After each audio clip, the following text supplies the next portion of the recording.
ઘણા બધા મિત્રો મને પૂછતા હોય છે કે બિલ્ડિંગમાં બિલ્ડરે સોલર રૂફટોપ નાખી આપવું પડે કે નહીં, એટલે કે સોસાયટીમાં જે વીજળીનું બિલ છે એમાં બચત થાય એના માટે સોલર પેનલ નાખવાની જોગવાઈ કરે અને એ ફરજિયાત કરવી પડે કે ના કરવી પડે.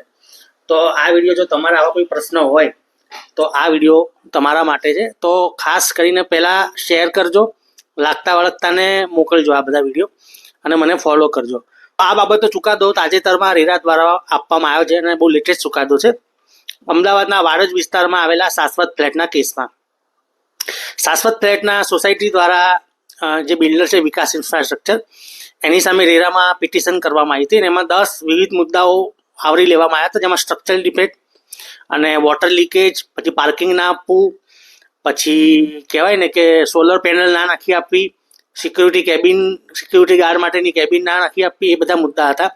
તો એમાં રેરા દ્વારા સ્પષ્ટ કહેવામાં આવ્યું હતું કે બિલ્ડરે જ્યારે રેરામાં જે પ્લાન મૂક્યો હતો મંજૂર કરવા માટે, એ પ્લાનમાં એમને સોલર રૂફટોપની જે છે ને એ માહિતી આપી હતી, સોલર પેનલની. એટલે એમાં નકશામાં સોલર પેનલની જોગવાઈ કરવામાં આવી હતી. એટલા માટે બિલ્ડરે એમને સોલર પેનલ આપવી પડે. ઉપરાંત જે વોટર લીકેજનો પ્રશ્ન હતો, તો વોટર લીકેજનો પ્રશ્ન પણ સોલ્વ કરી આપવા માટે રેરા દ્વારા આદેશ કરવામાં આવ્યો છે. તો જો બિલ્ડરે નકશામાં કીધું હોય, બ્રોશરમાં કીધું હોય, તો સોલર પેનલ ધાબા ઉપર નાખી આપવી પડે.